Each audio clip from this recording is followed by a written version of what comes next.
하나님께서 오늘 우리에게 주신 말씀 함께 보도록 하겠습니다. 하나님께서 오늘 우리에게 주신 말씀은 고린도전서 15장 51에서 58절의 말씀입니다. 고린도전서 15장 51에서 58절의 말씀을 저와 여러분이 함께 교독하여 읽도록 하겠습니다. 제가 먼저 읽겠습니다. 보십시오, 내가 여러분에게 비밀을 말합니다. 우리는 다 죽지 않고 모두 변화할 것입니다.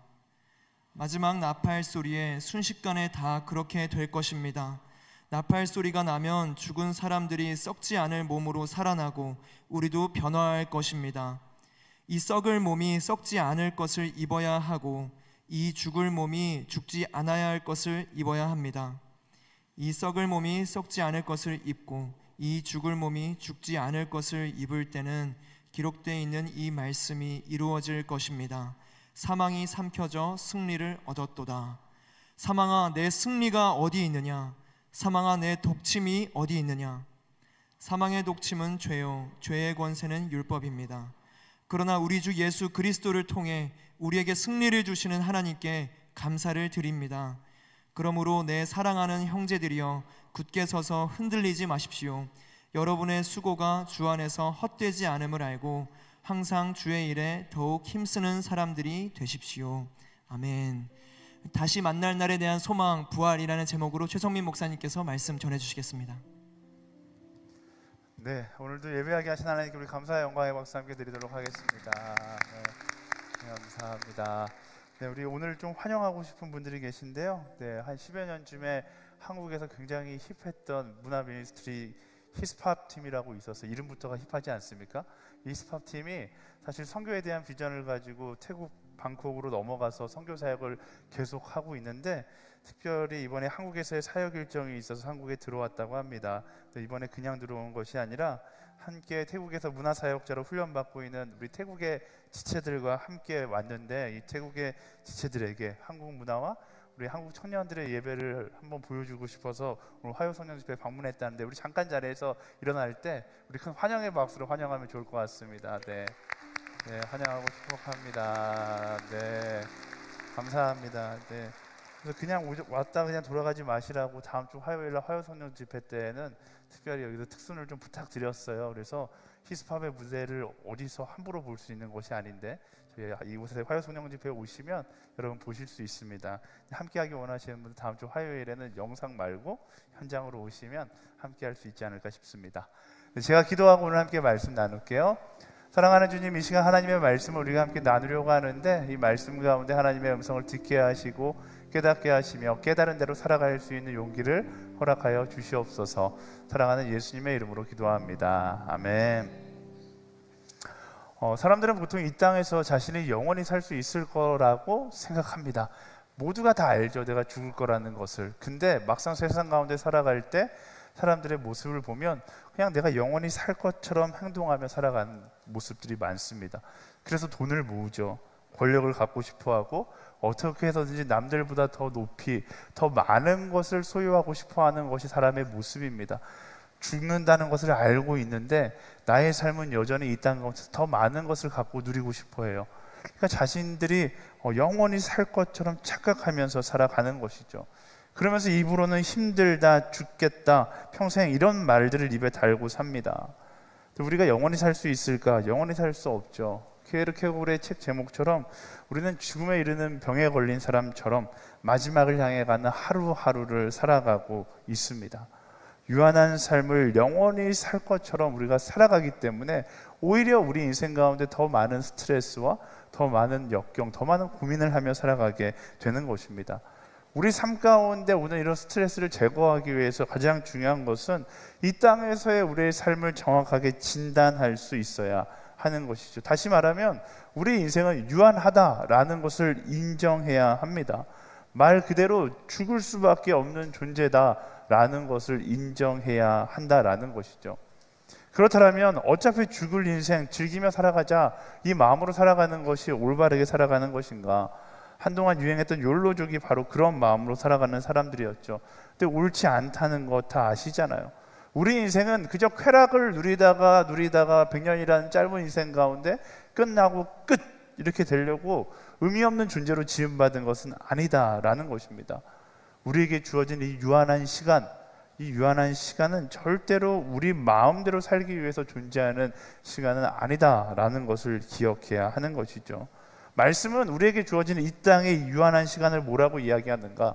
부르심, 바로 비전의 시간이라고 이야기합니다. 이 땅에서 살아가는 시간은 우리가 훗날 만나게 될 영원한 소망의 날을 준비하는 시간이다라는 것입니다. 우리가 이것을 명확하게 정의할 수 있어야 돼요. 오늘이라는 시간은 그냥 막연하게 내 마음대로 살기 위해서 우연히 내게 주어진 시간이라는 것이 아니라 마지막 날 우리가 만날 영원이라는 시간을 준비하는 시간이다라는 것을 기억해야 하는 것이죠. 이 정의가 명확해질 때 우리는 비로소 오늘 우리가 어떤 삶을 또 어떻게 하루를 살아가야 할지를 알 수 있게 되는 것입니다. 그때 비로소 우리 인생이 참된 평안을 얻을 수 있는 것이죠. 많은 사람들에게 묻습니다. 왜 살아갑니까? 근데 많은 사람들이 왜 살아가는지 이유를 알지 못해요. 이유를 알지 못하기 때문에 삶 가운데 불안함을 느낄 수밖에 없고, 이유를 알지 못하기 때문에 그냥 막연한 나의 인생 가운데 돈을 채우고 성공을 채우고 세상을 채우면서 불만족하며 마음 가운데 평안을 잃어버린 채 살아가는 것이 사람의 모습인 것입니다. 근데 우리는 말씀 가운데서, 나의 삶 가운데서 우리가 왜 살아가야 하는지를 명확하게 발견하고 그 발견한 방향을 따라 살아갈 때 바로 하나님께서 우리에게 인도하시는 그 바른 길을 걸어가는 자만이 누릴 수 있는 참된 평안을 경험할 수 있게 되는 것이죠. 우리가 어떤 길을 걸어가야 합니까? 성경은 크게 우리에게 두 가지를 이야기합니다. 첫 번째는 계명이죠. 요한복음 13장 34절에 이야기하는 예수님처럼 사랑하기 위해서 살아가는 존재이고요. 두 번째는 사명입니다. 땅끝까지 이르러 증인이 되기 위해서 살아가는 곳입니다. 우리가 왜 살아가야 하는지를 이 딱 두 가지 계명과 사명을 기억하면 오늘 나의 삶 가운데 내가 무엇을 선택해야 할지, 내가 어떤 길을 걸어가는 것이 하나님께서 원하시는 길인지를 알 수 있는 것이죠. 많은 사람들이 이것을 알지 못한 채 그저 나의 삶의 하루에서 삶의 이유를 찾으려고 합니다. 그러니까 찾을 수가 없는 거죠. 인생의 마지막에 가면 다 알게 되는 거예요. 제가 언젠가 설교 시간에 굉장히 자주 이야기하는 이야기인데, 제가 그 2009년도 정글에서 선교하던 시절에 한번 늪지대에 빠져 죽을 뻔한 적이 있었거든요. 처음에는 안 죽을 줄 알았는데 무릎, 허리, 가슴까지 쭉 들어가니까 이제 영화 속의 한 장면처럼 이제 늪지대에서 내가 죽는구나 생각이 들었어요. 근데 그때 영화의 필름처럼 제 인생이 막 지나가는데 필름이 멈추는 순간들이 있더라고요. 찰칵 찰칵 찰칵. 언제 멈췄는가? 내 인생 가운데 사랑해야 되는데 사랑하지 못했던 그 순간 그 필름들이 멈추는 거예요. 그러면서 인생의 마지막에 깨달았어요. 내 인생이 왜 존재하는가? 바로 사랑하기 위해 존재했는데 내가 사랑하지 않는 삶을 살아오니까 인생의 마지막에 가서 그것이 가장 큰 후회로 남게 되던 거죠. 우리 주변에서 많이 보잖아요. 불의의 사고로 인생의 마지막을 맞이한 사람들의 마지막 문자 메시지엔 항상 동일한 문자 메시지가 적혀 있습니다. 바로 사랑한다라는 문자 메시지죠. 그것이 무엇을 이야기합니까? 우리 인생 자체가 처음 지음받은 때부터 예수님께서 말씀하신 그 사랑을 위해서 지음받은 거예요.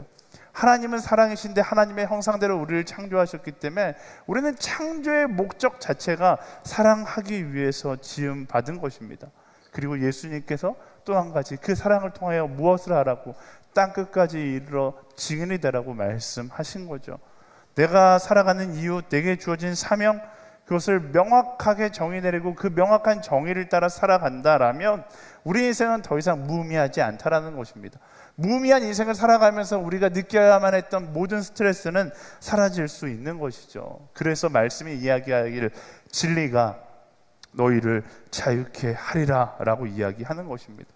그래서 선교사님들이 자유로워 보이는 것이고, 사명의 길을 걸어가는 인생이 이상하게 내가 더 많은 것을 가졌는데, 내가 더 높은 곳에 있는 것 같은데 나보다 다른 사람, 사명을 향해 걸어가는 그 사람의 발걸음이 훨씬 더 행복해 보이는 이유가 여기에 있는 것입니다. 우리 옆 사람에게 선포할까요? 자유할지어다.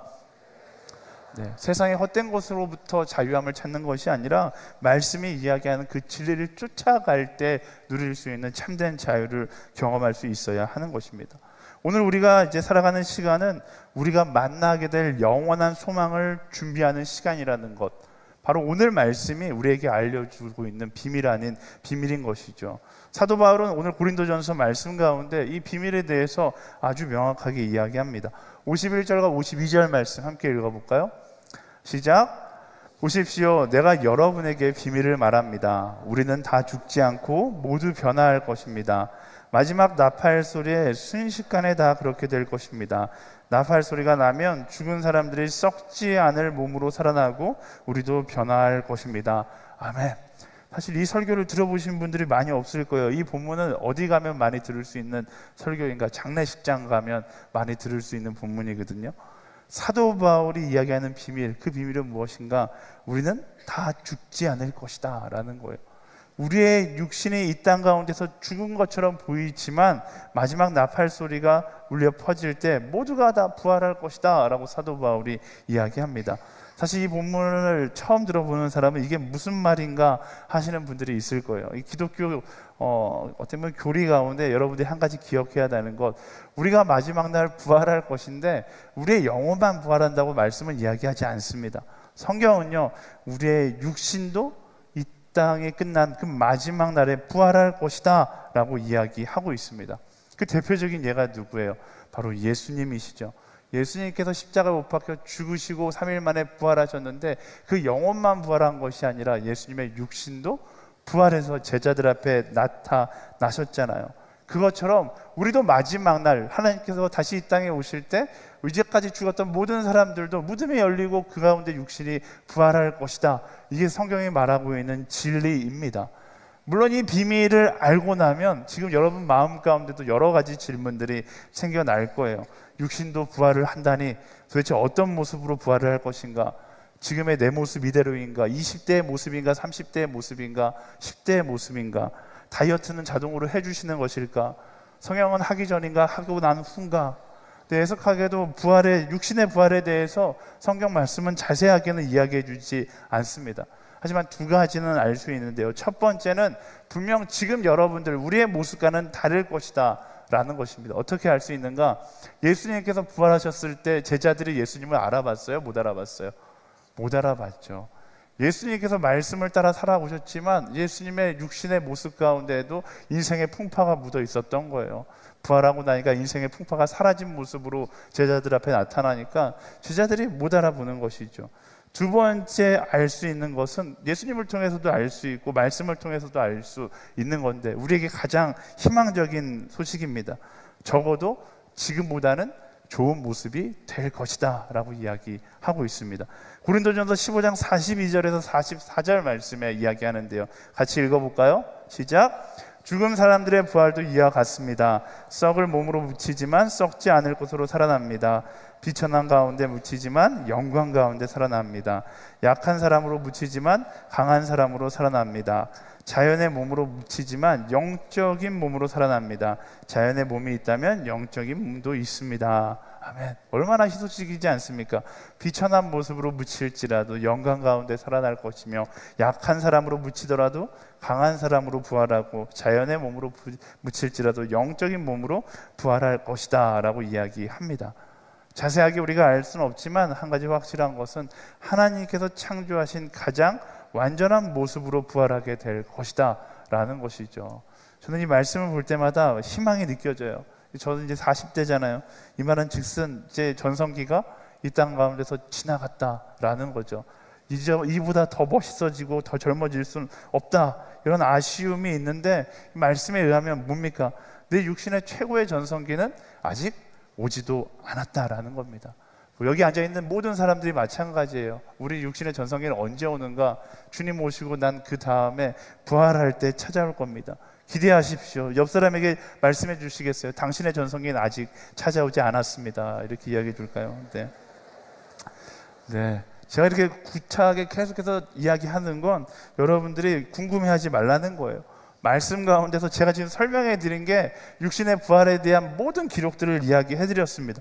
굳이 알려고 더 억지스럽게 해석하지 않게 되기를 바랍니다. 말씀 가운데 이 정도 기록되어 있는 것은 항상 이 정도만 알라는 거예요. 해석할 수도 없고 해석해냈다면 잘못된 해석이 되는 것입니다. 말씀 가운데 이 비밀을 이야기해 주는 것은 이 말씀을 가지고 더 많은 것을 추론해내라고 육신의 부활을 이야기하는 것이 아니라, 예수님께서, 하나님께서 이 말씀을 기록하신 것은 무엇일까? 육신 때문에 오늘을 낭비하지 말고 더 의미 있는 하루하루를 살아가라. 그게 부활을 통해서 우리에게 말씀하시는 본질적인 하나님의 메시지이다라는 것입니다. 그렇다면 부활의 비밀을 아는 우리는 어떤 삶을 살아가야 하는가? 부활의 소망을 아는 사람이 되면 이전과는 절대로 같은 삶을 살아갈 수 없는 것, 그게 당연한 것이겠죠. 어떻게 다르게 살아가는가? 함께 말씀을 보겠습니다. 53절에서 56절까지의 말씀 함께 보겠습니다. 시작. 이 썩을 몸이 썩지 않을 것을 입어야 하고 이 죽을 몸이 죽지 않을 것을 입어야 합니다. 이 썩을 몸이 썩지 않을 것을 입고 이 죽을 몸이 죽지 않을 것을 입을 때는 기록되어 있는 이 말씀이 이루어질 것입니다. 사망이 삼켜져 승리를 얻었도다. 사망아 내 승리가 어디 있느냐? 사망아 내 독침이 어디 있느냐? 사망의 독침은 죄요, 죄의 권세는 율법입니다. 아멘. 부활의 소망을 알지 못했을 때는 우리는 죽음의 두려움에 쫓기는 인생을 살아갈 수밖에 없었습니다. 언제 찾아올지 모르는 그 죽음을 두려워하며 하루하루를 살아가야만 했던 것이죠. 근데 부활의 소망을 우리가 알게 된 다음부터는 그 죽음의 두려움으로부터 우리는 완전히 자유케 된 것입니다. 왜? 그 죽음이 내 육신의 끝이 아니라는 것을 알기에, 그 죽음이 내 인생의 끝이 아니라 새로운 시작이라는 것을 알기에 우리는 죽음을 두려워하는 인생이 아니라 죽음을 기대하며 기다리는 인생이 되는 것이죠. 우리가 부활의 소망을 갖게 되면 이때부터는 두려움이 사라지는 거예요. 오히려 두려움에 집중하는 것이 아니라 내게 주신 이 자유함 가운데 주신 사명과 계명에 집중하며 살아가게 되는 것입니다. 죽지 않기 위하여 혹은 죽음을 피해 도망다니는 인생에서 이제는 부르심을 따라 계명과 사명에 온전히 집중하며 살아가는 인생으로 완전히 변화되는 것이죠. 제가 설교를 준비하면서 몇 년 전에 인터넷에서 한 인상 깊게 봤던 사진의 생각이 났어요. 사진 한번 보여주시겠어요? 네, 이 사진 아시는 분들은 아실 텐데 이 사진의 제목이 그거였어요. 수업 중에 수시 합격, 이거예요. 네, 수업 중에 수시 합격. 학생이 수업을 열심히 공부하고 있었는데 문자 메시지가 온 거죠. 수시에 합격하셨습니다. 바로 그 순간 어떻게 뭘 선택하는 거예요? 가방을 메고 수업 중인데도 강의실 밖으로 나아가는 것이죠. 여기 보이는 학생의 모습이 굉장히 어떻게 보면 약간 사악해 보이기도 하지만 어떻게 보면 굉장히 자유로워 보이지 않습니까? 네, 초상권에 있으니까 빨리 넘겨주세요. 네, 닫아주세요. 네, 저는 저걸 보면서 그런 생각이 들었어요. 선생님이 이전까지는 학생을 앉혀놓을 수 있는 협박용 무기가 있었던 거죠. 너 그렇게 공부 안 하면 대학 못 간다, 협박하는 거죠. 근데 문자 메시지 하나로 그 협박이 더 이상 효용 없어진 거예요. 대학 합격했습니다. 이때부터는 선생님의 협박이 위협이 아닙니다. 왜? 입시로부터 자유함을 얻었기 때문에. 이제부터는 입시의 두려움이 이 친구를 붙잡을 수 없는 겁니다. 이 친구는 이제부터 뭐 할까요? 내가 하고 싶은 거 하러 나가겠죠. 조금 과격한 예화지만 부활의 소망이 이런 거예요. 예수 그리스도를 믿는 믿음이 있는 사람들에게 바로 멸망치 않고 영생을 주셨다라는 요한복음 3장 16절의 메시지가 합격 메시지와 같은 거예요. 더 이상 두려움으로 클라스에 붙잡아 놓을 수 없는 거죠. 사단은 끊임없이 하나님께서 우리에게 주신 비전과 사명을 발견하지 못하게 하려고 죄와 사망의 문제로 우리를 계속해서 협박해 왔습니다. 사람들은 그 죽음에 대한 두려움으로부터 벗어나기 위해서 세상의 헛된 것들로 우리의 시간들을 채우죠. 열심히 일해요. 많은 것을 모아요. 하지만 모으면서 뭐 하는 겁니까? 내 인생의 끝이 있다는 사실을 망각하면서 살아가는 것이죠.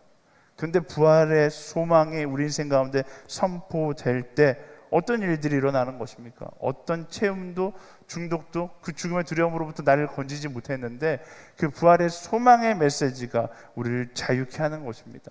말씀을 볼까요? 로마서 8장 1절에서 2절 말씀이 이렇게 이야기합니다. 함께 읽어보겠습니다. 시작. 그러므로 이제 그리스도 예수 안에 있는 사람들의 정죄를 받지 않습니다. 이는 그리스도 예수 안에 있는 생명의 성령의 법이 죄와 죽음의 법에서 여러분을 해방했기 때문입니다. 아멘. 이제는 생명의 성령의 법이 우리를 죄와 사망의 법에서 완전히 해방했다라고 이야기합니다. 어떻게 하면 죽지 않을 수 있을까? 어떻게 하면 죽음을 피할 수 있을까? 어떻게 하면 죽음을 잊고 살 수 있을까를 고민하는 인생이 이제는 아니라 어떻게 하면 영원한 소망의 내일을 준비할 수 있을까? 그것을 고민하며 계명과 사명의 길을 걸어가게 되었다라는 것이죠. 대표적인 인물이 사도 바울입니다.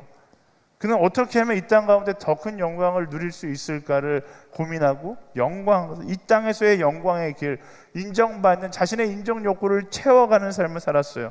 어떻게 하면 더 인정받을 수 있는 사람이 될까? 그렇게 인정받으면 이 땅에서의 성취를 누리면 죽음을 잊은 채 내가 가치 있는 존재라고 스스로 착각하며 살아갈 수 있을 거라 생각해서 이 땅 가운데 이 땅의 성취를 위해 살아갔죠. 그런데 다메섹 도상에서 예수 그리스도를 만나고 그는 이제 더 이상 죽음을 두려워하는 인생이 아니라 죽음을 초월한 인생이 되는 것이죠. 영원한 생명을 소유했기 때문에 그의 인생을 보세요. 그가 죽을 만큼의 고통에 처해 있을 때도 그는 타협하지 않습니다. 왜? 죽음을 두려워하지 않고 영원한 소망을 소중하게 여겼기 때문에 그래요.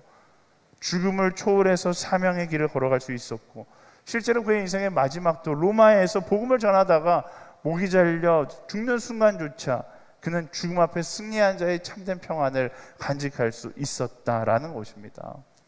사랑하는 여러분, 예수 그리스도의 십자가 구원을 믿는 우리는요, 죽음을 두려워하는 사람들이 아닙니다. 죽음을 넘어서 오늘 내게 주어진 사명과 계명을 다할 수 있는 사람인 것이죠.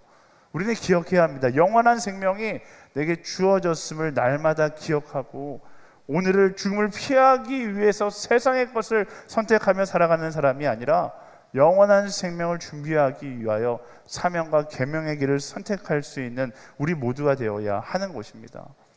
죽음에 쫓겨서 헛된 것으로 여러분의 인생을 채우거나 낭비하지 않게 되기를 예수님의 이름으로 축원합니다. 죄와 사망의 법으로부터 예수 그리스도의 성령의 법이 우리를 해방하였다라는 것을 기억하고 날마다 영원한 생명이 내게 주어졌음을 선포함으로 오늘 하루 사명과 계명의 길을 걸어갈 수 있는 우리가 되어야 하는 것이죠. 그런데 사람은 너무나 연약한 존재입니다. 말씀은 분명히 소망의 내일이 우리에게 선포되었다라고 이야기해도 어느 순간 저 문을 향해 나가면 죽음의 두려움에 쫓겨서 여전히 세상의 가치를 따라 살아가는 우리의 모습을 발견하게 됩니다. 그래서 말씀은 뭐라고 이야기하는가? 우리에게 무엇을 선택하라고 이야기하는가? 57절 말씀 함께 읽어보겠습니다. 시작. 그러나 우리 주 예수 그리스도를 통해 우리에게 승리를 주시는 하나님께 감사를 드립니다. 아멘. 사단은 지난 역사 속에서도 그래왔듯이 죄와 사망의 권세로 계속해서 우리를 위협할 것입니다. 근데 말씀은 그런 사단의 공격 앞에서 무엇을 할 것을 이야기하는가? 당연하죠. 소망의 내일을 기억하라고 이야기하는 것입니다. 그리고 소망의 내일, 우리에게 승리를 주시는 하나님을 어떻게 기억하는가? 말씀을 명쾌하게 이야기하죠. 바로 감사하라라고 이야기합니다.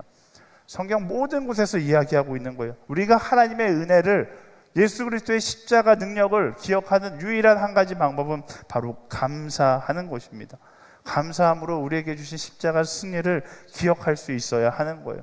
제가 설교 시간에 하도 감사라에 대한 이야기를 많이 하니까 어떤 사람들이 감사라는 키워드를 듣는 순간 야, 또 감사야? 이렇게 생각하시는 분들이 있을 수도 있어요. 근데 제가 설교를 적으면서 그렇게 적어놨어요.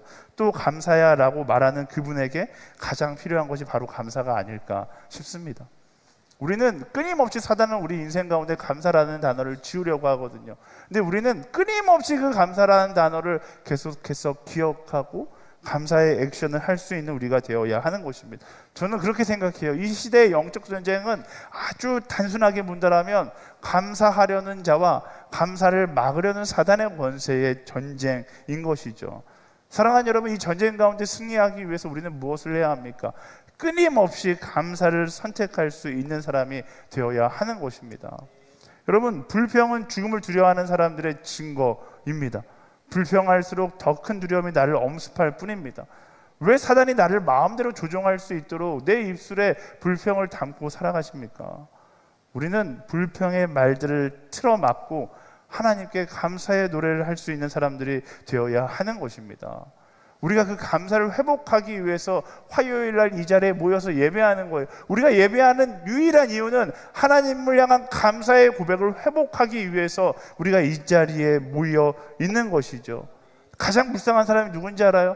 감사를 회복하기 모여있는 이 자리에서 그 감사의 한복판에서 사단에게 마음을 빼앗긴 채 불평하고 있는 사람들이 제일 불쌍한 사람들이에요. 만약 여기까지 와서 내 마음 가운데 불평의 마음을 품고 있다라면 지금 당장 그 마음을 내려놓고 억지로라도 감사할 수 있는 여러분들이 되기를 예수님의 이름으로 축원합니다. 불평의 마음을 갖고 계십니까? 오늘 왜 또 최성민 목사님 설교야? 오늘 또 최대영 목사님 왜 이렇게 어려운 찬양을 많이 해? 오늘 설교 왜 이렇게 길어? 이런 불평의 마음 품는 것 자체가 여러분 사단에게 지는 거예요. 그 마음을 내려놓고 그럼에도 불구하고 감사하고 그럼에도 불구하고 하나님을 찬양할 수 있는 사람들이 되어야 하는 것입니다. 불평의 마음이 조금이라도 고개를 들 때 예수 그리스도의 이름으로 선포함으로 그 불평의 마음을 쫓아내고 감사할 수 있는 우리 모두가 되기를 예수님의 이름으로 축원합니다. 우리 옆 사람에게 선포하겠습니다. 감사할지어다. 아멘. 오늘 말씀에 보면 정말 멋진 말씀이 있어요. 54절 말씀에 이런 이야기가 나오죠. 사망이 삼켜져 승리를 얻었도다. 사망이 삼켜져 승리를 얻었도다. 어떻게 그 큰 두려움의 사망을 삼켜버릴 수 있습니까? 말씀드렸잖아요. 은혜를 향한 감사가 사망을 삼키는 것입니다. 나를 향한 하나님의 은혜, 그 은혜를 향한 감사가 모든 사망의 권세를 삼키게 되어 있는 것입니다. 반대로 감사가 사라진 자리에는 사망이 왕노릇하게 되어 있는 거예요. 두려움이 가득한 삶이 될 수밖에 없습니다. 여러분, 사라진 감사를 가볍게 생각하지 않게 되기를 예수님의 이름으로 축원합니다. 모든 문제는 결국 사라진 감사가 모든 문제의 모든 두려움의 원인인 거예요. 하나님께서 천지를 창조하시고 아담과 하와를 만드셨을 때 아담과 하와가 해야 될 건 딱 하나, 하나님을 향한 감사였어요. 그들이 왜 죄짓기 시작했을까요? 죄의 문제가 앞에 있으니까? 그렇지 않아요. 그들이 해야 될 감사를 잃어버리니까 그때부터 죄 짓는 인생이 시작되는 거예요. 죄를 짓는 환경의 문제가 아니라 내가 잃어버린 감사가 문제라는 사실을 우리는 기억해야 하는 것입니다. 혹시 이 자리에 사망에 쫓기는 분이 계십니까? 세상의 다른 어떤 방법으로도 승리하지 못해 힘들어하는 분들이 계십니까? 하나님의 은혜에 감사할 수 있는 사람들이 되기를 예수님의 이름으로 축원합니다. 그 감사가 여러분의 삶 가운데 승리를 가져올 거예요. 다윗이 골리앗을 이겼던 이유가 뭡니까? 죽음의 공포가 그를 엄습했겠지만 그가 감사의 찬양으로 하나님의 위대하심을 노래할 때 그는 두려움을 이기고 승리할 수 있었던 것입니다. 이스라엘의 군대가 항상 전쟁 가운데 나아갈 때 제일 앞에 누가 섰어요? 레이지파가 섰잖아요. 감사의 노래를 부르며 나아가는 그의 하나님의 군대는 승리를 선포하며 나아갔던 것입니다. 다니엘의 세 친구가 풀무불 앞에 놓였을 때 무엇을 합니까? 그리 아니하실지, 우리 찬양 많이 하잖아요. 그리 아니하실지라도 감사함으로 나아갔을 때 그들이 그 가운데서 하나님의 승리를 보게 되는 것입니다. 모든 승리 가운데는 감사가 있었어요. 이뿐이 아닙니다. 순교의 자리에서 죽음의 두려움이 엄습했던 자리에서도 감사의 노래를 불렀던 믿음의 선배들도 그 감사의 고백으로 죽음의 두려움을 이기며 나아갈 수 있었다라는 것을 기억해야 합니다. 한국 교회 역사 가운데 두 아들이 순교하고 본인도 얼마 지나지 않아서 순교하셨던 손양원 목사님이 계세요. 그 손양원 목사님의 감사 기도가 있는데 그 기도문을 제가 여러분들과 함께 나누고 싶어서 오늘 가져왔어요. 제가 읽어볼게요. 첫째, 나 같은 죄인의 혈통에서 순교할 자식이 낳게 하셨으니 하나님께 감사합니다. 둘째, 허다한 많은 성도 중에서 어찌 이런 보배를 주께서 하필 내게 맡겨주셨는지 주께 감사합니다. 셋째, 삼남 삼녀 중에서도 가장 아름다운 두 아들 장남 차남을 바치게 된 나의 축복을 감사합니다. 넷째, 한 아들의 순교도 귀하다 하거늘 하물며 두 아들의 순교라니 감사합니다. 다섯째, 예수 믿다가 와석 종신 제명에 죽는 것 하는 것도 큰 복이라 하거늘 하물며 전도하다 총살 순교 당함을 감사합니다. 여섯째, 미국 가려고 준비했던 내 아들 미국보다 더 좋은 천국 갔으니 내 마음이 안심되어 감사합니다. 일곱째, 나의 사랑하는 두 아들을 총살한 원수를 회개시켜 내 아들 삼고자 하는 사랑하는 마음을 주신 하나님께 감사드립니다. 여덟째, 내 두 아들 순교의 열매로 말미암아 무수한 천국의 아들들이 생길 것이 믿어지니 우리 하나님 아버지께 감사드립니다. 아홉째, 이 같은 역경 속에서 이상 8가지 진리와 하나님의 사랑을 찾는 기쁜 마음, 여유 있는 믿음 주신 우리 주 예수 그리스도께 감사합니다. 10번째, 나에게 분수에 넘치는 과분한 큰 복을 내려주신 하나님께 모든 영광을 돌립니다. 이 감사의 고백에서 우리가 무엇을 알 수 있습니까? 손양원 목사님은 감사할 수 없는 상황 가운데 있었다라는 거예요. 여러분 기억하세요. 그래서 감사하는 건 누구나 다 할 수 있습니다. 우리 그거 명심해야 돼요. 하나님께서 우리에게 말씀하시는 감사는 감사할 것이 너무 많아서 감사하는 그래서 감사가 아니라 손양원 목사님의 고백처럼 그럼에도 불구하고 감사하는 거예요. 사망을 삼키는 감사는 어떤 것인가? 그럼에도 불구하고 감사하는 것입니다. 여러분의 삶의 자리에서 손양원 목사님처럼 믿음의 선배들처럼 그럼에도 불구하고 감사함으로 사망을 삼키는 그 승리를 경험하는 우리 모두가 되기를 예수님의 이름으로 축원합니다. 그리고 말씀은요, 감사함으로 우리가 어떤 길을 향해 나아가야 하는지 명확하게 이야기합니다. 58절 말씀 함께 읽어볼까요? 시작. 그러므로 내 사랑하는 형제들이여 굳게 서서 흔들리지 마십시오. 여러분의 수고가 주 안에서 헛되지 않음을 알고 항상 주의 일에 더욱 힘쓰는 사람들이 되십시오. 아멘. 사도 바울은 사랑하는 형제들에게 이렇게 이야기합니다. 감사함으로 굳게 서서 흔들리지 말라. 사단이 우리를 흔들 때 사단에게 넘어지지 않는 방법은 바로 감사하는 것이죠. 그리고 감사함으로 오늘 말씀을 따라가는 우리의 수고가 헛되지 않음을 기억하고 그 다음 구절이 중요하죠. 항상 주의 일에 더욱 힘쓰는 사람이 되라 라고 이야기합니다. 이 말이 굉장히 중요한 것 같아요. 항상 주의 일에 더욱 힘쓰는 사람이 되는 것. 우리가 영원한 생명을 얻기 위해서 율법을 지키듯이 영원한 생명을 얻기 위해서 헌신한다라면 영원한 생명을 얻기 위해서 선택한 열심은 지치게 되어 있습니다. 하지만 영원한 생명의 자유함을 얻은 사람의 열심은 말씀이 뭐라고 이야기하는 것입니까? 멈추지 않는다라는 것입니다. 불평이 이끌어가는 억지스러운 열심은 지치게 되어 있어요. 하지만 감사가 이끌어가는 열심은 멈추지 않는다라는 것입니다. 그러면서 사도 바울은 많은 이들에게 주의 일에 더욱 힘쓰는 사람들이 되라라고 이야기하고 있습니다. 제가 말씀을 준비하면서 정신이 번쩍 들었어요. 우리는 영원한 소망의 그날을 바라보며 오늘을 살아갈 때 두 가지를 명확하게 기억해야 합니다. 첫 번째, 그럼에도 불구하고 사랑하는 사람이 되어야 하는 것이고요. 두 번째, 주의 일에 더욱 힘쓰는 사람이 될 수 있어야 한다라는 것입니다. 우리는 어느 정도 열심으로 달리고 나면 보통 쉬고 싶어 합니다. 그렇잖아요. 근데 쉬고 싶은 타이밍은 언제나 애석하게도 감사가 사라지고 불평과 함께할 때가 99.9%죠. 그런데 감사의 사람은 여전히 목마르게 되어 있습니다. 어떻게 하면 더 사랑할 수 있을까를 고민하고 어떻게 하면 내일의 소망을 바라보며 오늘의 시간을 더 헌신할 수 있을까를 고민하는 것이죠. 우리가 감사의 마음을 잃어버리고 육신의 본능을 따라 주의 일에 힘쓰는 것을 멈추게 되면 어떻게 되는 거예요? 답은 간단해요. 우리가 감사를 잃어버리고 멈추는 순간 우리는 다시 죄의 노예가 될 수밖에 없는 것입니다. 그렇다면 내 영혼의 가장 안전한 자리, 내 영혼에게 주어진 가장 평안의 자리는 어디인가?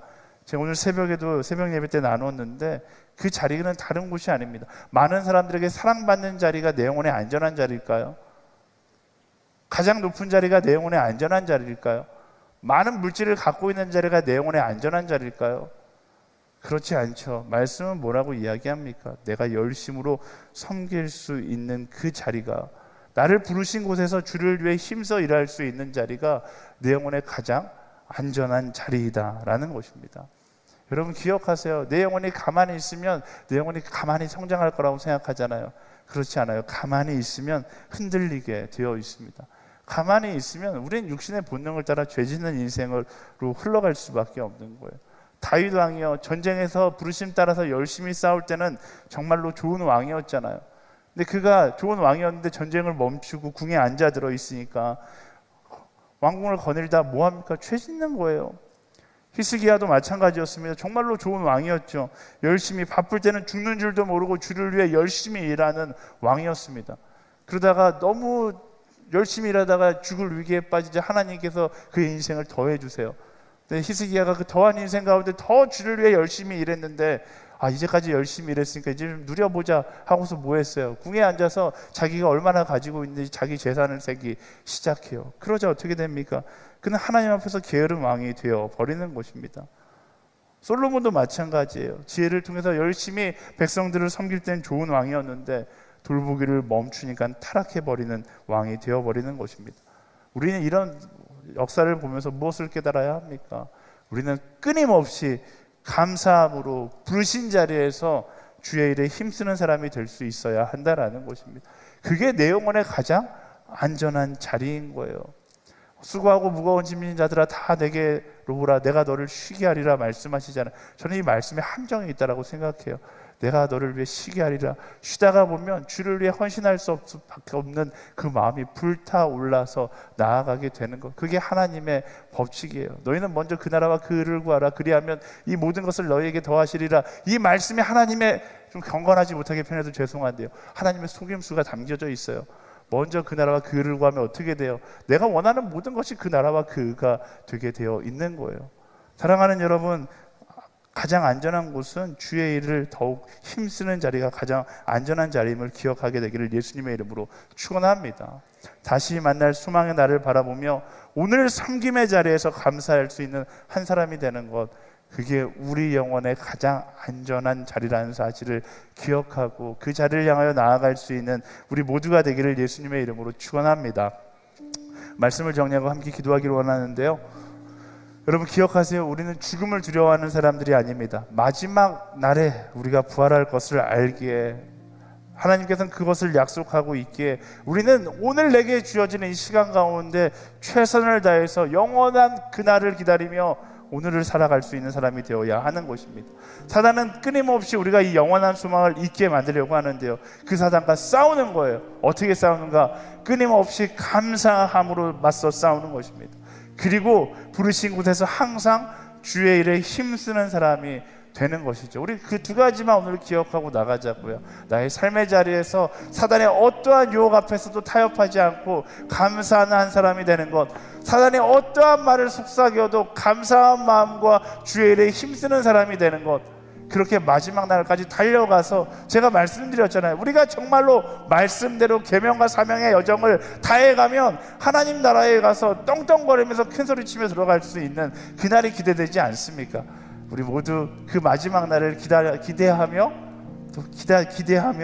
기다리며 감사함으로 우리가 서 있는 그 자리에서 주의 일을 힘쓰며 나아갈 수 있는 우리 모두가 되기를 예수님의 이름으로 축원합니다.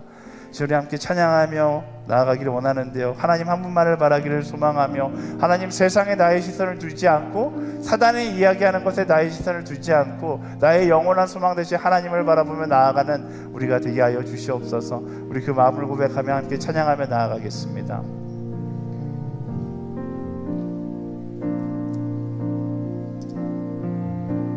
나의 영혼이 잠잠히, 나의 영혼이 잠잠히 하나님만 바라며 나의 구원이 그에게서 나는 도다. 나의 영혼아 잠잠히 하나님만 바라라. 나의 소망이 저에게서 나는 도다. 오직 주만이 나의 반석, 나의 구원이시니.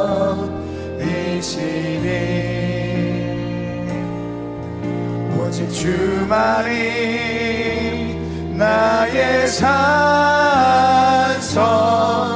내가 요동치 아니하리. 우리 다 같이 자리에서 일어나서 우리 2절로 고백할까요? 나의 영혼이 간절히 나의 영혼이 간절히 여호와를 갈망하며 나의 입술이 여호와를 찬양하리. 나의 영혼이 즐거이 나의 영혼이 즐거이 여호와를 따르리니 나의 평생에 여호와를 송축하리.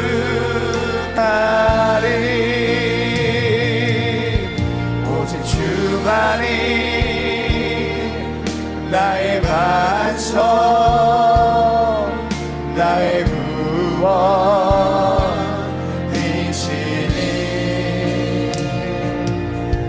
오직 주만이 나의 산성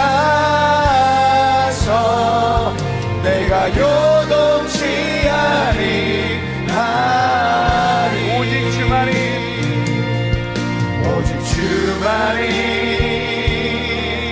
나의 반석 나의 구원이시니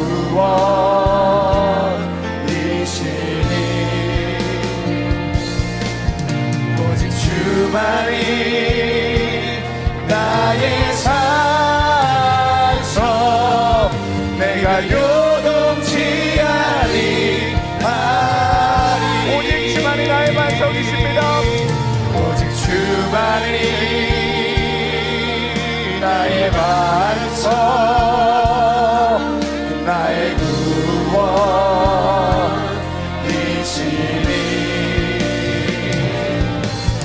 오직 주만이 나의 산성 내가 요동치 아니하리. 사랑하는 여러분, 아직도 세상의 헛된 것을 구하며 살아가기를 원하십니까? 사단이 더 놓은 그 덫에 걸리지 않게 되기를 축복합니다. 우리가 바라볼 것은 영원한 소망을 바라보며 그날을 준비하는 하루하루를 살아가는 것이죠. 이 땅의 것 나의 것을 구하며 나의 것을 성취하기 위하여 나의 욕심을 채우기 위하여 나의 물질을 위하여 나의 성공을 위하여 살아가는 것, 그게 사단이 놓은 덫에 걸린 인생입니다. 그것을 이겨내고 영원한 소망을 바라보며 그날을 준비하며 나아가는 나의 영혼이 되게 하여 주시옵소서. 내 영혼아 사단의 유혹으로부터 벗어날지어다. 내 영혼아 감사할지어다. 내 영혼아 주를 위하여 열심을 다할지어다. 하나님, 나의 삶이 말씀을 따라 살아가는 삶이 되게 하여 주시옵소서. 내 영혼이 깨어 주님만을 바라보며 나아가게 하여 주시옵소서.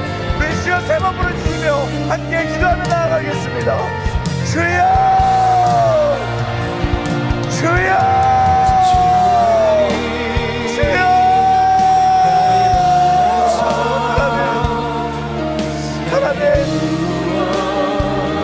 여전히 내 인생 가운데 수많은 욕심과 영역과 하나님의 구하는 것들이 너무나 많이 영원한 소망을 바라보며 나아가는 성공을 향한 나의 헛된 갈망이 얼마나 어리석은 것인지 주님 알게 하여 주시옵소서. 세상의 물질을 향한 나의 헛된 갈망이 얼마나 어리석은 것인지 알게 하여 주시옵소서. 내 영혼아 감사할지어다. 내 영혼아 세상의 일을 끊어내고 감사한 하나님의 사랑이 되시오다. 하나님 오직 주만이 하나님 감사할 수 있는 하나님의 사랑 되기 원합니다. 그럼에도 불구하고 감사할 수 있는 하나님의 사람이 되기 원합니다. 세상에게 인정받지 못해도 그럼에도 불구하고 감사할 수 있는 사람이 되기 원합니다. 세상의 성공의 자리에서 못한다 할지라도 그럼에도 감사할 수 있는 하나님의 사람이 되기 원합니다. 내 인생은 세상에 가지고 판단받기가 존재하지 않습니다. 우리 인생은 세상의 성공적으로 판단받기를 존재하지 않습니다. 아버지 길과 신비한 생명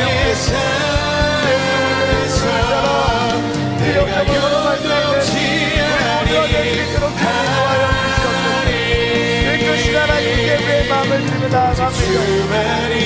성령 하나님 우리가 오늘 임하셔서 헛된 욕망 헛된 야망 끊어지게 하여 주시옵소서. 내가 무엇을 향하여 가야 할지를 기억하게 하여 어느 방향을 향하여 나아가야 할지 하여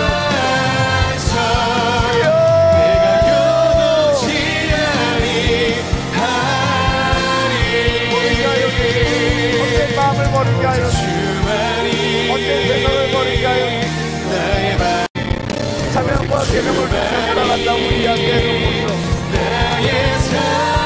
여전히 세상에 맞추고 나의 인생을 보장하려고 하고 우리의 어리석은 모습 나의 어리석은 모습을 내려놓으라.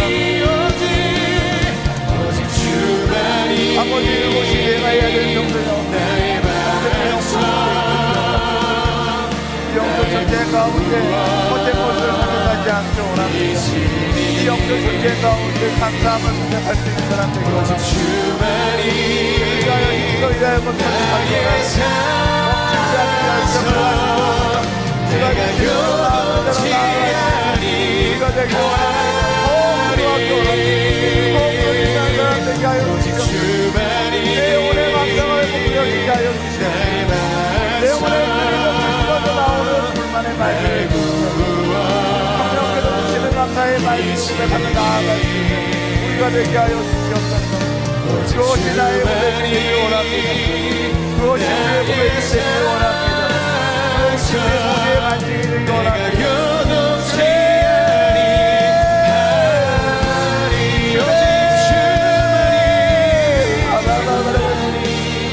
아버지 그것이 주의 고백이 되기를 원합니다. 원합니다. 성령께서 주관자 되어 하나님 헛된 곳에 내 마음을 빼앗기지 않도록 여전히 내가 주인 나의 어리석은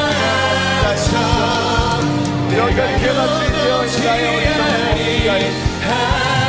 오늘 이 말을 바라보며 그 말의 소식을 지구하며 나아가는 되게 하여 성령 하나님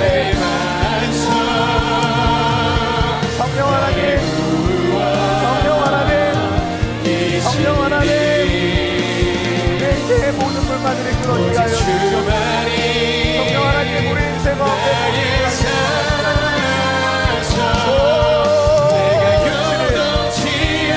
성령이여 내 인생의 감사가 넘쳐나게 하여 주시옵소서. 주님 그렇습니다. 하나님 그것을 기억하며 나아가기 원합니다. 우리 안에 잃어버린 감사와 회복되었습니다. 감사와 회복되었습니다. 내 안에 역사하신 하나님 은혜를 향한 감사와 회복되게 하여 주시옵소서. 아버지 패배자의 삶을 살아가는 것이 아니라 그럼에도 불구하고 감사하고 주가 이끄시는 길을 걸어갈 수 있는 하나님의 사람들 되게 하여 주시옵소서. 아멘 아멘 아멘. 오직 주만이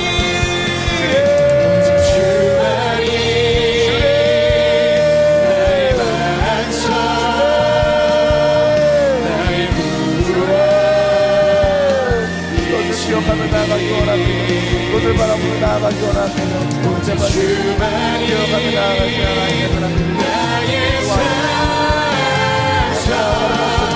내가 요동치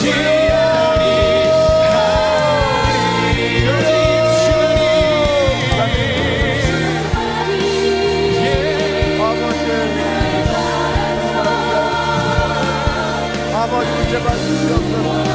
성령 하나님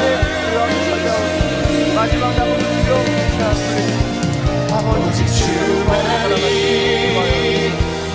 하나님의 사랑을 따라가시기 위하여 주시옵소서. 성령이여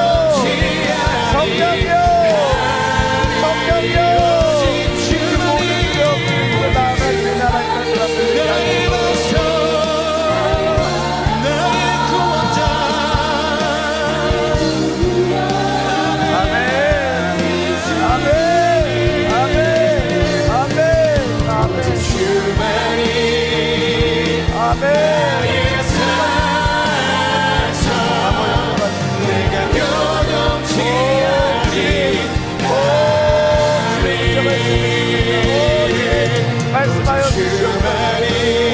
역사하여 주시옵소서. 성령여 말씀하여 주시옵소서. 아멘. 내가 어떤 것과는 상관없으시니 오직 주만이 나의 산성 내가 요동치 아니하리. 여러분 오늘 아침 큐티 말씀을 보면 제자들은 여전히 자신의 욕망과 욕심을 추구하며 예수님을 따라갔습니다. 예수님의 십자가 예언 가운데 있어도 제자들은 하나도 깨닫지 못하고 여전히 자신의 성공을 성취하기 위하여서 예수님과 동행을 선택했습니다. 하지만 그들 가운데 성령께서 임하실 때 부활이 실제가 되고 그들이 부활의 증인이 되었던 것처럼 이제 우리 기도하며 나아갈 때 성령 하나님 우리 가운데 더 충만히 임재하여 주시옵소서.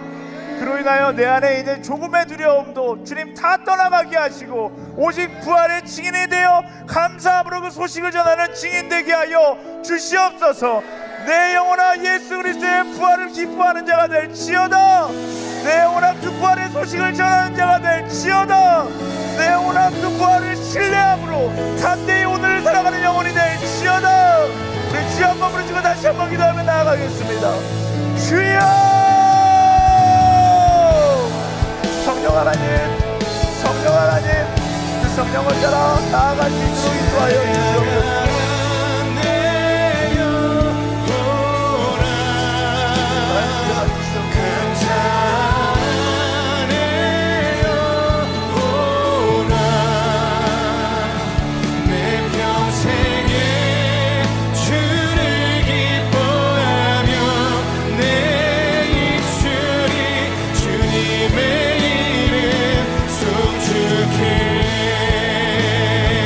찬양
평생에 주를 기뻐하며 내 입술이 주님의 이름 찬양하라 내 영혼아 찬양하라 내 영혼아 감사하라 주님 내 영혼아 내 평생에 주를 기뻐하며 내 입술이 주님의 이름 찬양하라 내 영혼아 감사하라 내 영혼아 내 평생에 주를 기뻐하며 내 입술이 주님의 이름 우리 여서 기도하며 나아가실 때 사랑하는 여러분 오늘 우리는 말씀에서 발견하게 됩니다. 굳게 서서 흔들리지 마십시오. 굳게 서서 흔들리지 마십시오. 여러분의 수고가 주 안에서 헛되지 않음을 알고 항상 주의 일에 더욱 힘쓰는 사람이 되십시오. 아버지 내가 찬양하며 감사하며 주의 일에 힘쓰는 자가 되기를 소망합니다. 그 고백이 있는 분들마다 주님의 이름 부르짖으며 기도하며 나아갑시다. 주여 주여 주여 네가 그 사람이 되게 하여 주옵소서.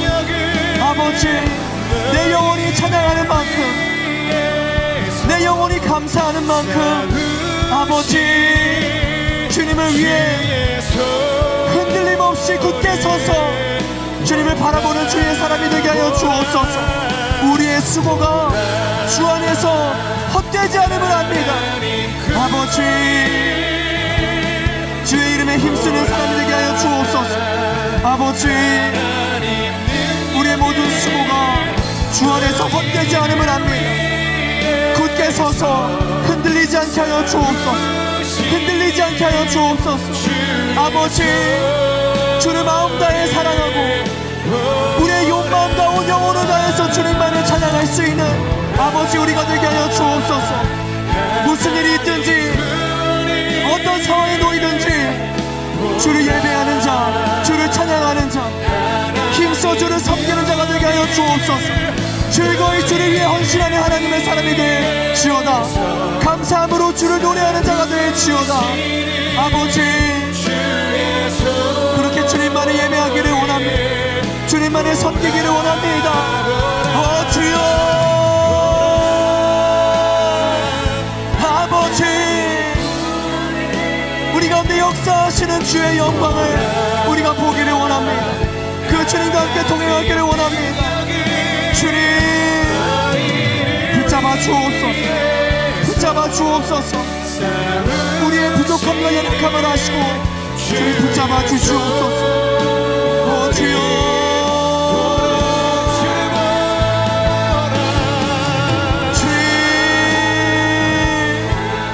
우리가 주님만을 바라보기를 원합니다. 주님과 동행하기를 원합니다. 하나님 나라를 세워가고 주의 복음을 증거하고 아버지의 사랑을 전달할 수 있는 담대한 주인이 되기를 원합니다.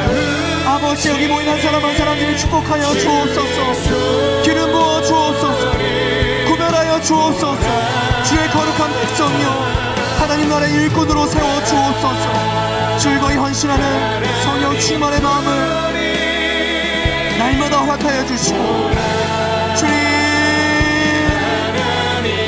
오직 주님과의 동행을 인생의 가장 큰 기쁨으로 여기며 나아갈 수 있는 하늘의 사람이 되게 하여 주옵소서. 주여 주님 아버지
이곳에 모여서 예배하는 이유는 주님께서 부활하셨기 때문이지 않습니까?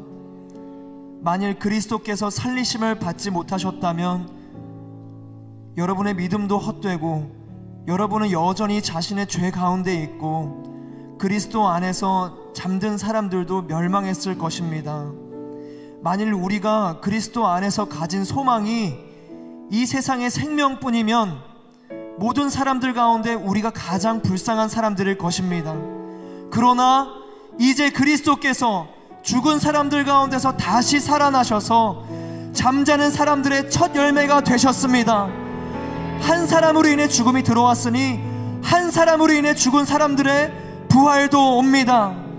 곧 아담 안에서 모든 사람이 죽은 것 같이 그리스도 안에서 모든 사람이 생명을 얻을 것입니다. 사망이 삼켜져 승리를 얻었도다.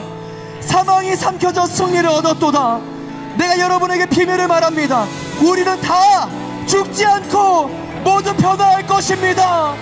이 사실을 믿으십니까? 부활할 것을 믿으세요? 그러면 우리가 무엇을 두려워하겠습니까? 우리에게 영원한 생명이 주어진다면 이 땅에서 무엇을 두려워하겠습니까? 우리 다시 한번 마지막으로 기도함을 나아갈 때 우리 안에 허락된 부활의 생명을 선포하며 기도함을 나아갑시다. 주님, 나를 다시 살리시고 영원히 살게 하실 것을 믿습니다. 주의 생명을 믿습니다. 영생을 믿습니다. 기도함을 나아갑시다. 주여, 주여, 아버지, 우리는 다 변화될 것입니다. 우리는 영원히 살 것입니다. 아버지, 우리의 생명은 이 땅 가운데서 끝나지 않고 이 땅 가운데서 끝나지 않고 아버지, 부활의 첫 열매가 되신 예수 그리스도, 그분과 함께 부활의 몸으로 우리는 다시 한번 일어날 것입니다. 주여, 이 땅의 죽음을 두려워하지 않게 하여 주옵소서. 두려워하지 않게 하여 주옵소서. 부활을 향한 우리의 믿음을 다시 한번 지켜주옵소서.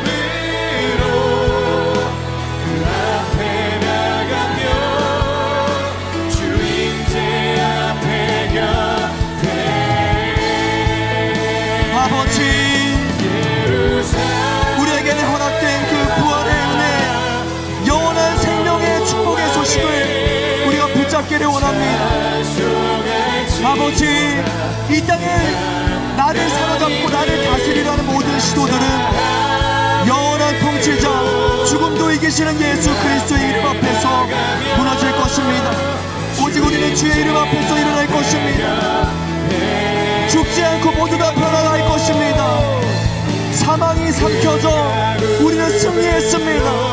영원한 승리자 예수 그리스도, 아버지,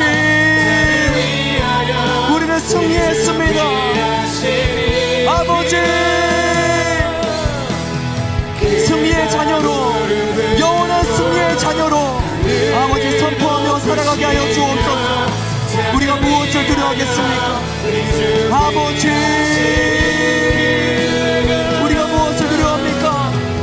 영원히 다시 살 것을 믿습니다. 영원히 살 것을 믿습니다. 이 땅에서의 생명을 두려워하지 않게 하여 주옵소서. 죽음을 두려워하지 않게 하여 주옵소서. 아버지, 아버지,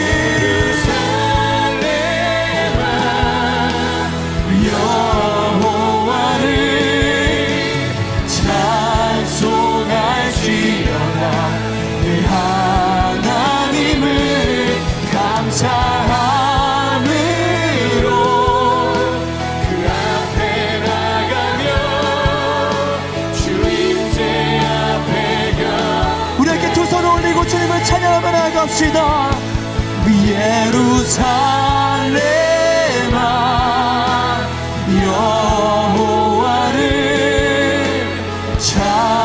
찬송할지. 우리에게 구원을 주시는 주님, 영원한 생명을 허락하시는 주님을 찬양합니다. 주여, 주여,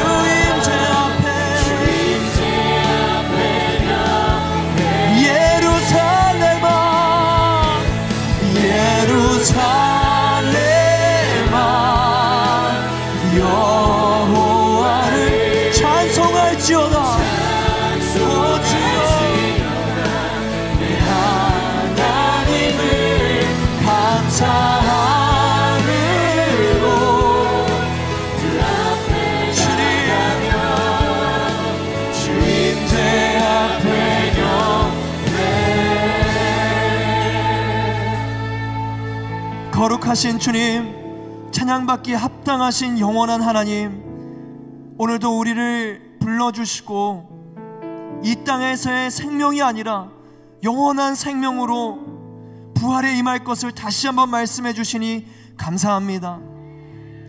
내가 달려갈 길과 주 예수께 받은 사명, 곧 하나님의 은혜의 복음을 증언하는 일을 마치려 하매 나의 생명조차 조금도 귀한 것으로 여기지 않는 하나님의 사람이 되게 하여 주옵소서. 아버지, 이 땅에서의 죽음뿐만 아니라 우리가 살아가면서 두려워하고 걱정하는 나의 자아의 죽음, 자의식의 죽음도 마땅히 기뻐하며 주를 위해 죽게 하여 주옵소서. 사회적인 죽음을 두려워해서 인간을 숭배하고 두려워하고 관계를 우선시하는 것이 아니라 하나님을 더욱 사랑하고 하나님만을 사랑하고 하나님을 사랑함으로 그 사랑으로 이웃을 사랑할 수 있는 하나님의 사람이 되게 하여 주옵소서. 아버지, 내가 세상에서 다른 것을 원하지 않고 오직 복음, 우리 가운데 생명으로 다가오시는 예수 그리스도 한 분만을 섬기기를 원합니다. 우리에게 영원한 승리를 주시는 주님, 그 안에 굳게 서서 흔들리지 않게 하여 주옵소서. 우리의 수고가 주 안에서 헛되지 않음을 알고 주의 일에 더욱 감사함으로 힘쓰는 주의 일꾼이 되게 하여 주옵소서. 우리가 어떤 길을 걷든지 그 길마다 하나님 나라가 세워지게 하여 주옵소서. 성령의 사람이 될지어다. 그리스도의 담대한 증인이 될지어다. 주님, 그렇게 우리를 오늘 고백하게 해주시니 감사합니다. 우리가 일상 가운데 나아가서도 두려워하지 않고 부활의 생명으로 살아가는 하나님의 사람이 되게 하여 주옵소서.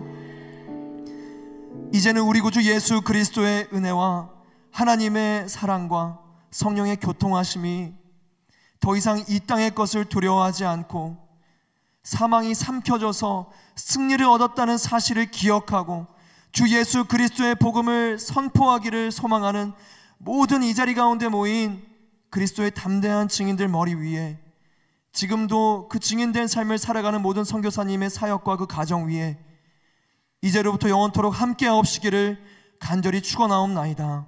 아멘.